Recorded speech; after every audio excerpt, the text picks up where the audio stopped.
नमस्कार, मैं मनीष और आप देख रहे हैं लेटेस्ट न्यूज़ बिहार। आज बीटेड के अभ्यर्थी जो है गांधी मैदान के पास आए हुए हैं और ये लोग डाकबंगले चौराहे तक के अपना विरोध प्रदर्शन जताएंगे, क्योंकि आपको बता दें कि लगातार ये अभ्यर्थी मांग कर रहे हैं कि 7वें चरण की बहाली से पहले हम लोग की परीक्षा ली जाए, लेकिन लगातार जो है सरकार इनकी बातों को अनदेखी कर रही है। इसके बाद आज अभ्यर्थी जो है लगातार प्रदर्शन करने के लिए गांधी मैदान के पास जुटे हुए हैं और ये लोग गांधी मैदान से लेकर डाकबंगला चौराहे तक विरोध प्रदर्शन करेंगे। लेकिन सबसे बड़ी बात कि बिहार पुलिस की तमाम टीमें जो है यहाँ उपस्थित हो गई है, क्योंकि चाहती है बिहार सरकार कि किसी भी तरीके का कोई हिंसात्मक घटना का अंजाम नहीं दिया जाए। और आपको बता दें कि डाकबंगले चौराहे के पास जो है पुलिस काफ़ी मजबूत तरीके से तैनात है। लेकिन अभ्यर्थियों से जानने का प्रयास करेंगे कि क्या मामला है जिसके लेकर आप लोग गांधी मैदान से लेकर डाकबंगले चौराहे तक आप लोग विरोध प्रदर्शन करने जा रहे हैं।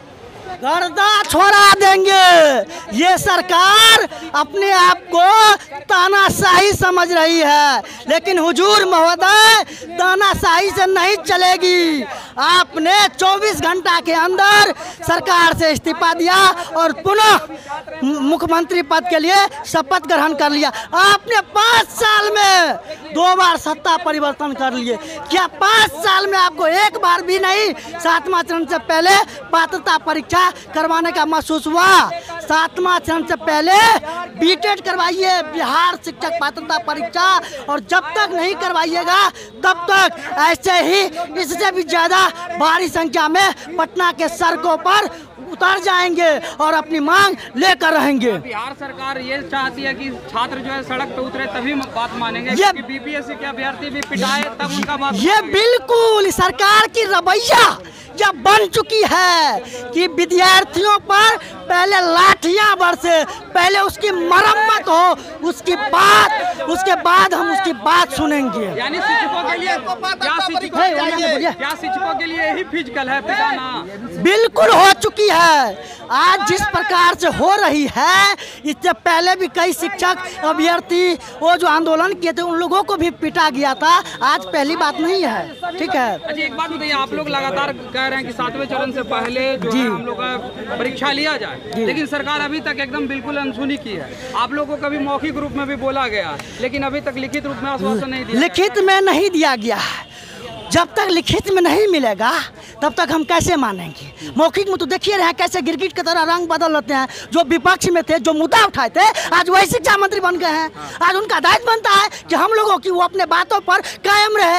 आज वो अपने बातों से क्यों मुकर गए? मैं पूछना चाहता हूँ शिक्षा मंत्री से, चंद्रशेखर बाबू से पूछना चाहता हूँ, आपने गिरगिट की तरह रंग आपने क्यों बदल लिया? आप अपनी औकात क्यों दिखा दी? मैं पूछना चाहता हूँ। ये तो दिल्ली मॉडल लाएंगे, ये तो बिहार मॉडल वाला काम नहीं करेंगे। अरे खाक मॉडल लाएंगे, दिल्ली से कल्पना करता है ये जो पात्रता परीक्षा नहीं। अरे यार, जब पात्रता परीक्षा नहीं करवा सकते हैं तो दिल्ली का मॉडल क्या खाक मॉडल लाएगा? जैसे है वैसे ही रह जाएगा यदि पात्रता परीक्षा नहीं। अरे गुणवत्तापूर्ण शिक्षा कैसे आएगा?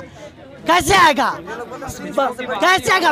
पात्रता परीक्षा से ही ना गुणवत्तापूर्ण शिक्षक आएगा। और आज जो 7वां चरण के लोग जो कुछ कह रहे हैं कि हम लोग 3 साल से इंतजार कर रहे हैं, आपके इलेक्ट्रॉनिक मीडिया के माध्यम से मैं बता देना चाहता हूं, जो अभ्यर्थी कहता है कि हम 3 साल से इंतजार करते हैं, उनसे डिग्री, उनसे जो अंक प्रमाण पत्र है वो मांगिए, जो आप वास्तव में 3 साल से हैं नहीं है। अरे जब बीटेड 2017 में हुआ था, 2019 में आप लोगों को ले ली गई है। 2019 के बहाली में आपको इस आधार पर छांटा गया है कि आपकी मेधा सूची नहीं बन रही है। फिर भी रे छठवा दूध कटवा सब तो सब अत्याचार करता है कि ये चाहता है कि जब भी हम लोग यदि पात्रता परीक्षा होती है और जब भी हम लोग उसमें प्रवेश करेंगे तो जितना भी छठवा और दूध कटवा है सब के सब फिर से बाहर के बाहर ही रह जाएगा।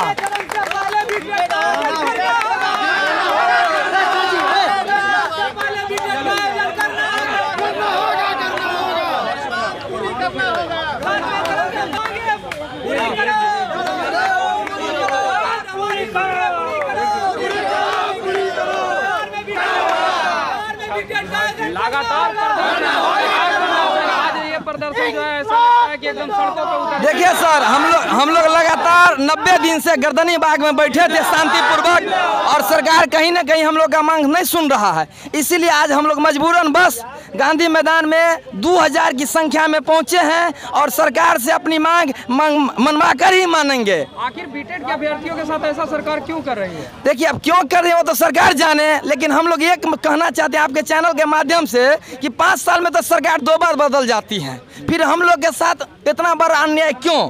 सरकार बोलते हैं कि 10 लाख बहाली देंगे, तो मैं ये कहना चाहता हूँ आप बहाली दीजिए सही है, लेकिन एक परीक्षा तो ले लीजिए जो कि विगत 5 वर्षों से नहीं हुआ है। एनडीए के साथ सरकार थी तो उस समय नौकरी के बाद नहीं निकालती थी, और अब है कि जब सरकार मान रही है बात, लेकिन पहले अभ्यर्थियों को ठोकती है, पीटती है पुलिस, उसके बाद जी कल बीपीएससी का मामला जी, क्या इस बार भी बीटेड के अभ्यर्थी को पहले मारेगी उसके बाद बीटेड? अब देखिए, साथ में आप लोग रहबे करिएगा, लाठी चलेगी, गोली चलेगी, बारूद चलेगी, हम लोग खाने के लिए तैयार हैं, लेकिन एक पात्रता परीक्षा दे दीजिए जो कि विगत 5 वर्षों से नहीं हुआ है। और ये लोग बोलते हैं 7वां चरण बढ़ा के हम 3 साल से बैठे हैं।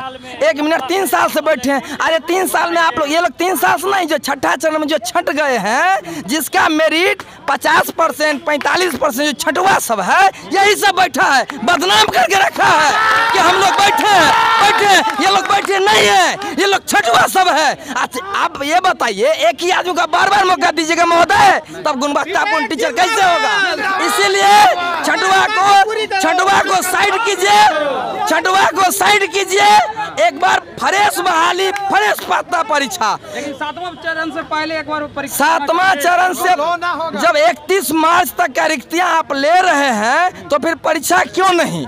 22 में नहीं सीटेट हुआ है, नहीं बीटेट हुआ है, जो कि एनसीईटी के गाइडलाइन में ये लिखा है कि पर ईयर पात्रता परीक्षा होना चाहिए। आरटी एक्ट 2009 में सेक्शन 23 में 1 में ये लिखा है कि कोई भी राज्य अपना पर ईयर पात्रता परीक्षा ले, जो कि बिहार में नहीं सीटेट हुआ है, नहीं बीटेट हुआ है। जैसे कि आप देख लीजिए, यूपी में ऊपर सुपर टेट होता है, राजस्थान में होता है, एमपी में होता है, छत्तीसगढ़ में होता है, बिहार ही एक ऐसा दिन है कि हम लोग एग्जाम के लिए रोड पर उतरे हैं। इससे बड़ा काला दिन क्या हो सकता है, आप समझ सकते हैं। अच्छा, बिहार में जो 5 सालों से परीक्षाएं नहीं हुई है, तो उसकी जिम्मेदारी कौन लेगी? इसका जिम्मेदारी सर्वा बिहार सरकार लेगी।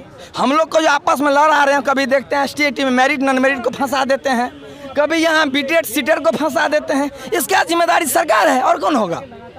हम लोग तो आपस में भाई हैं, बीच में सरकार फंसाती है। और पार्टी दोनों एक ही है? बिल्कुल, देखिए दोनों एक ही है। पहले भी नीतीश बाबू सरकार थे और सबको सिर्फ आउट कराते हैं। सरकार तो यही है, चाहे वो एनडीए का सरकार था, इसमें भी नीतीश बाबू चेयर पर बैठे थे, और महागठबंधन का है, इसमें भी नीतीश बाबू बैठे हैं। सबको ये सिर्फ आउट कराते हैं, बैठे रन आउट, बैठे तो यही हैं। बिल्कुल रन आउट वो सिर्फ कराते हैं, चेयर पर तो यही विराजमान है। तो आपके चैनल के माध्यम से मैं ये कहता हूँ महोदय, हम लोगों का एक पात्रता परीक्षा ले लीजिए और आप फ्रेश बहाली कीजिए, कोई दिक्कत नहीं है।